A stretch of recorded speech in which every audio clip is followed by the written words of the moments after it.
La sélection officielle de l'édition 2023. Une quarantaine d'albums en sélection pour les prix du Festival international de la BD, un vaste choix pour le jury. Mais surtout, lors de cette 50e édition, les espaces dédiés au 9e art vont évoluer. L'espace manga s'agrandit encore et cette année, les grands mangakas japonais seront présents et le quartier jeunesse va lui aussi pousser les murs.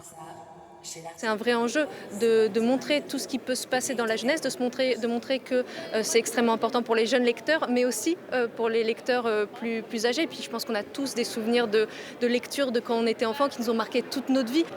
Le secteur de la bande dessinée se porte bien en France, pour les albums jeunesse comme pour ceux destinés aux adultes.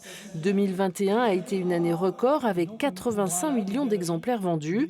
Mais les organisateurs se préoccupent de la révolution numérique, notamment auprès des jeunes lecteurs.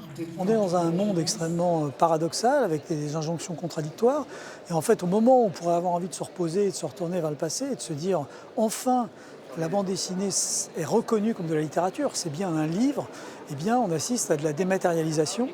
On ne le sait pas, mais en fait, la bande dessinée numérique, le chiffre d'affaires de la bande dessinée numérique a été supérieur en 2021 à celui du livre, de la bande dessinée imprimée. Donc ça questionne quand même beaucoup, ça questionne beaucoup en lien avec la révolution numérique justement. Il reste que le support papier a encore de beaux jours devant lui, surtout pour les dédicaces que les fans pourront récolter du 26 au 29 janvier prochain.